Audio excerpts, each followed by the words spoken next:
درجوں کی ضرورت نہیں ہے. یہاں تو لوگ درجات لے کے بیٹھے. حافظ کہتا ہے کہ میں جتنے آیتیں ہوں گی اتنے میرے درجے بلند ہوں گے. پہلے درجوں والا کام تو کوئی کرنا. مولانا کہتے ہیں کہ نور کے ممبر پہ بیٹھوں گا. بھائی پہلے بتا نور کے ممبر کی طرف تیرا سفر بھی جاری ہے کہ نہیں. تاجر کہتا ہے کہ میں سخاوت کروں گا تو حضرت عثمان کے ساتھ جگہ ملے گی, پر حضرت عثمان کی سخاوت اور اپنی سخاوت کا فرق بھی دیکھ. مجاہد کہتا ہے کہ میں نبی پاک کے جہاد والے صحابہ کی پشت پہ رہوں گا تو پہلے اپنے کام تو دیکھ. اور جب ساری باتیں سمجھ میں نہ آئے تو پھر اللہ کی بارگاہ میں استغفار کر, پھر بیٹھ. بڑے لوگ استغفار کرتے, معافی چاہتے, اور یہ استغفار پھر اتنا کرم کرتا, اتنی آسانی کرتا, اس قدر بہتری کرتا کہ وہ مانگ تو اپنے گناہوں کی معافی رہے ہوتے تھے اور اللہ رحمتوں کے دروازے کھول دیتا تھا. اللہ ان پر کرم کے دروازے. حضرت امام حسن کے پاس ایک شخص آیا, حضرت امیر معاویہ بھی بیٹھے تھے, تو اس نے امام حسن سے آ کے کہا کہ حضور اولاد نہیں ہے, کوئی دعا کر دے. توجہ ہے میری بات پر. اب بھی لوگ پیروں کے پاس آتے ہیں نا, ماشاءاللہ سے, اللہ خیر فرمائے.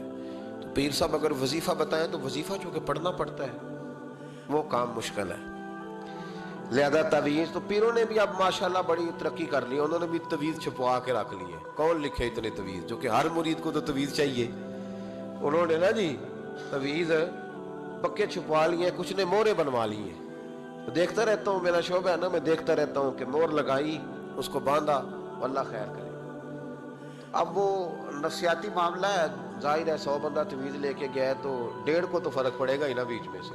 تو جس کو فرق پڑ گیا اس کا فیس بک پہ دے دیا کہ یہ میری کرامت ہے جی. تو جس کا نہ پڑا جی, جڑے محرم راز حقیقت دے وہ تے راز حقیقت کھول دے ہی نہیں. اے جنہ ویکھیا نہیں وہ کرن گلاں, جنہ ویکھ لیا وہ تے بول دے ہی نہیں.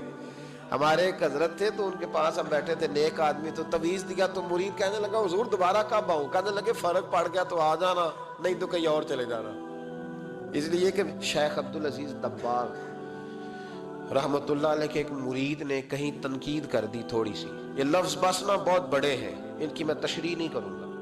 جتنے جملے اتنی بات کر کے بیت جاؤں گا. ان کی تشریح نہیں ہو سکتی, یہ ان کی توضیح نہیں ہو سکتی, کچھ تفصیل نہیں ان کی ہو سکتی. یہ جملے بڑے, میں کوئی تشریح نہیں کروں گا. اس نے کہا کہ حضور فلاں فلاں فلاں فلاں جگہ مجھے پریشانی ہے آپ کے حوالے سے. تو آپ فرمانے لگے میں نے کون سا باندھا ہوا ہے, نہیں سمجھ میں بات آتی تو کہیں اور چلا جا. باندھ کے رکھا نہیں, دروازے کھلے ہوئے, کہیں اور چلا جا, ختم ہو گئی بات. تنقید کرنے کی ضرورت چھٹی. اس لیے کہ وہ لوگ بت نہیں بناتے تھے کہ بس ادھر ہی پوجا کرنی ہے کہ کہیں اور نہیں جانا. یہ چھوڑے, ہے نا ہمارے چکر چلا ہوا, میرے علاوہ کہیں اور نہ جانا. شیخ عبد الوہاب شرونی فرمایا کرتے تھے یہ تو نقص ہے تیرے اندر کا, یہ تو تیرے اندر کا نقص ہے. اگر تو قابل ہوتا تو کہتا جا سنگیا سارا زمانہ دیکھا, اگر کو میرے جیسا ملا تو چلا جانا, اور اگر میری طرح کا نہ ملا تو پھر کہیں اور جا دیکھا سارا. او بھائیو کیا چکر ہے, وظائف لوگ پوچھتے تھے تو ان پہ عمل کرتے تھے, وہ چیزیں فائدہ دیتی. حضرت امام حسن سے آ کے وظیفہ پوچھا, اس شخص نے کہا حضور اولاد کوئی نہیں تو وظیفہ بتائے. تو آپ نے فرمایا استغفار پڑھا کر. کیا کر؟ اس نے کہا ٹھیک ہے. تو حضور پھر میں دوبارہ کب آؤں؟ تو امام حسن کہنے لگے بے اولاد ہے نا تو, استغفار کا وظیفہ بتایا نا. کہا. فرمانے لگے اب اس وقت آنا جب اللہ تجھے 10 بیٹے عطا کرے گا. کتنے؟ 2-4 نہیں, 10 ہی کہہ دیے. تو حضرت امیر معاویہ رضی اللہ تعالیٰ دیکھا, کہنے لگے حسن اتنا بڑا دعویٰ. آپ فرمانے لگے میں نے کہہ دیا نا تو اللہ فضل کرے گا. ہاں ہاں اللہ خیر کرے گا, خیر ہو جائے گی. وہ شخص کئی سالوں کے بعد آیا, کئی سالوں کے بعد, تو حضرت امیر معاویہ کو بھی ساتھ لایا. کہنے لگا حضور اللہ کے فضل سے اللہ نے 10 بیٹے عطا فرمائے, پورے 10 ہی اللہ نے دیے. تو حضرت امیر معاویہ کہنے لگے جناب بات تو آپ کی سچی ہو گئی, پر مجھے بھی بتائیں یہ وظیفہ کہاں سے لیا؟ فرمانے لگے قرآن پاک سے, سورہ نوح کی 10, 11, 12 آیت پڑھو. اللہ فرماتے ہیں تم استغفار پڑھو, میں تمہاری بیٹوں سے بھی مدد کروں گا, مالوں سے بھی مدد کروں گا. تو میں نے استغفار بتائی تھی اور قرآن میرے اللہ کا ہے, رب کا وعدہ جھوٹا ہو سکتا؟ فرمایا 10 بیٹے ملنے تھے, میں نے کہہ جو دیا تھا. اور میرے بھائیوں یاد رکھیں استغفار اللہ کی رحمت نازل کر. ایک ہوتا ہے خوف, ایک ہوتی ہے خشیت. خوف والے لوگ توبہ کرتے ہیں, خشیت والے استغفار کرتے ہیں. ایک ہوتا ہے خوف, ایک ہوتی ہے